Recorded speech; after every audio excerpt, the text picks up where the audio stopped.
I know, dear one. I know. You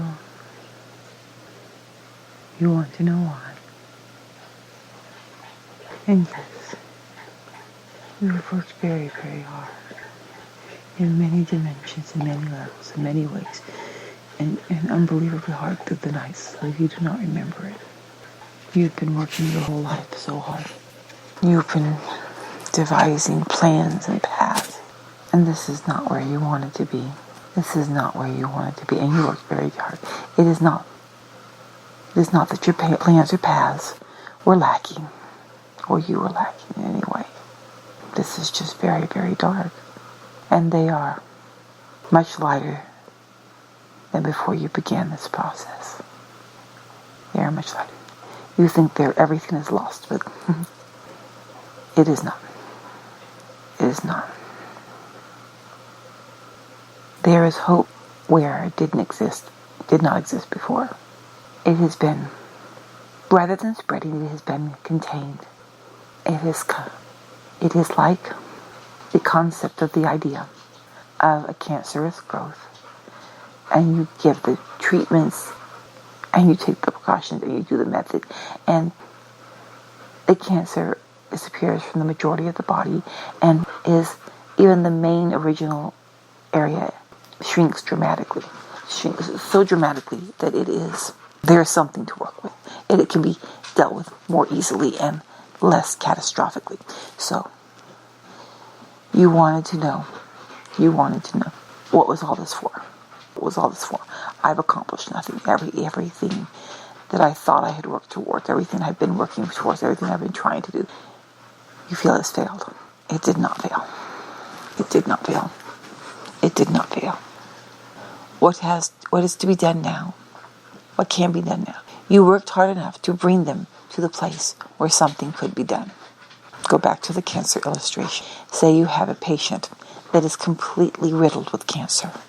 They're completely riddled with cancer. There is no way to operate. There is no way to do anything. It is beyond just terminal. It's almost, there is nothing to be done. There is nothing to be done. And you said, forget this. I'm going to go in there and I'm going to do something. And you worked, and you worked, and you worked, and you tried this, and you tried that, and you worked. All of you has been involved in his work, and his things you have learned, things you have tried, shared throughout, and it is being used throughout, and there are plans in place, things that are being done. You're beating yourself up over a choice that you made in trying to get through to them. And you feel it is a crude and not very effective method. And when you do not like, I do not have to resort to this cruel and ineffective method. And yet, in a moment of desperation, you used the crude method. And the crude method is more painful and leaves more scarring than what you have been doing. And but it was necessary. There was coalescing, what is the word? There is yes, it is coalescing, you would call it the coalescing. The decision has already been made as to what was to be done and how it was to be done and when it was to be done. The when is mostly when. It is, remember, go back to the surprise party analogy of the shift. Divine Habu. Say that it's a surprise birthday party.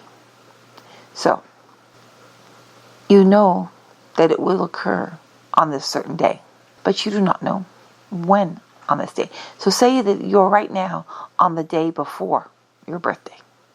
You don't know that you have an inkling that this surprise birthday party is going to occur.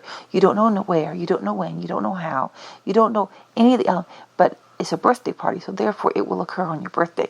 So the day before your birthday, you can be excited, anxious, curious.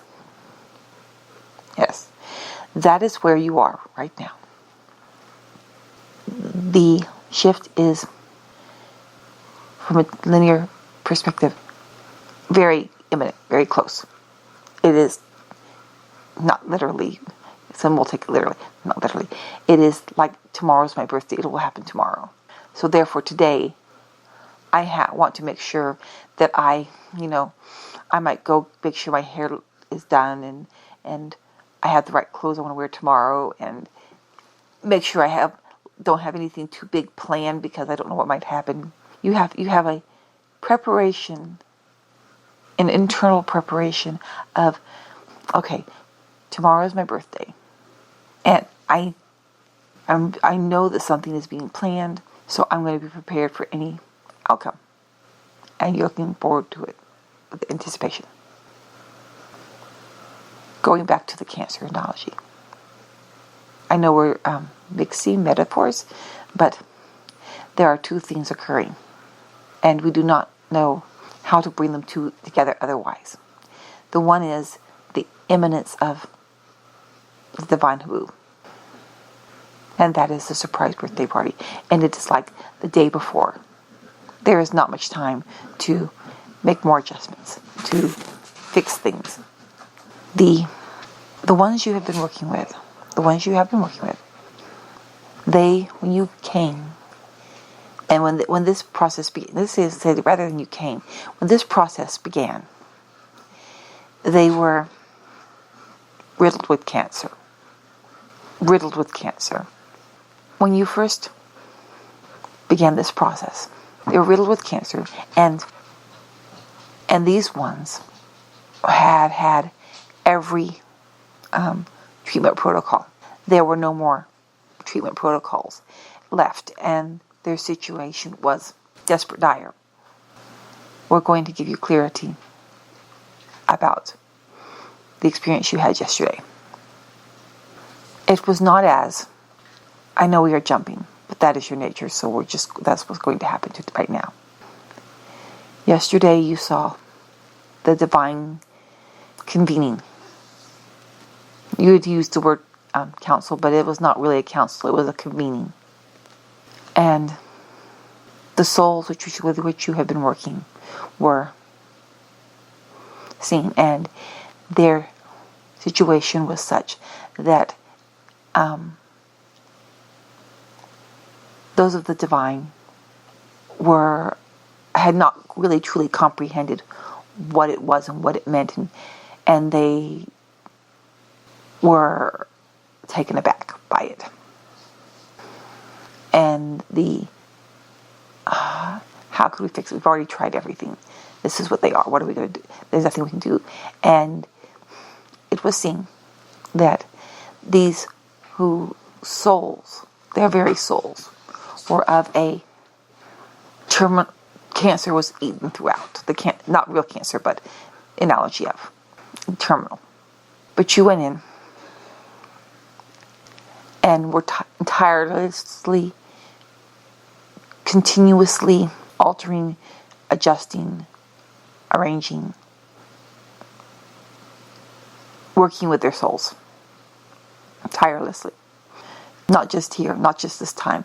In all times, in all dimensions, you were tirelessly working. And as you were doing so, you were immediately broadcasting out what you were doing and how the effects thereof, so that others who are also working on the healing of these very sick souls. And you're not only how you broadcasting, but you're also counseling, yes. I'm trying to think of the word. I do not know the word. I do not know. It is there, but it is not there. Others would come to you.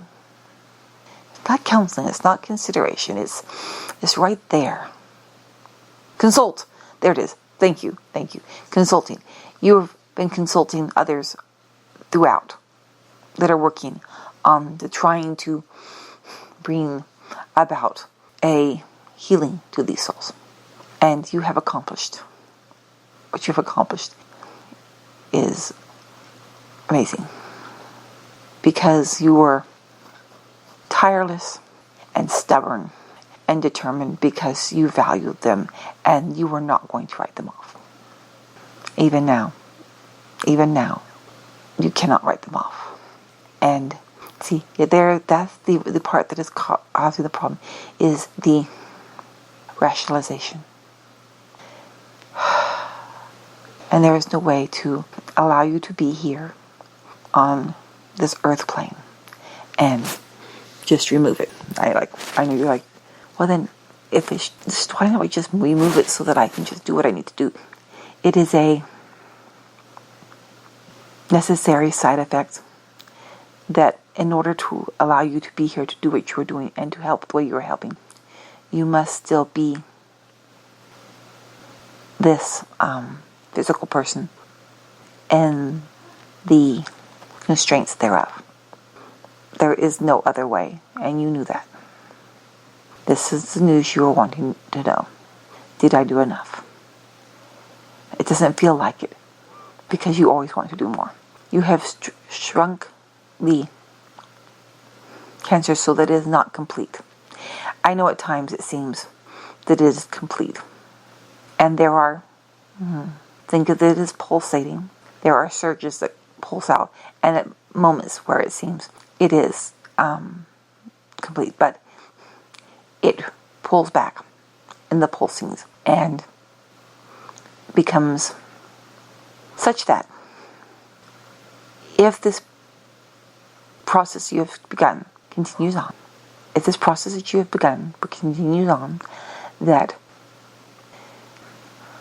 when the divine haboob occurs, the souls that you have worked on and those with whom you have consulted about and with whom what lessons have been learned are being benefited by. Many, many, many, many who would have gone into the singularity can be saved through the divine haboob. There is enough that has been awakened, cleansed, that they can be healed.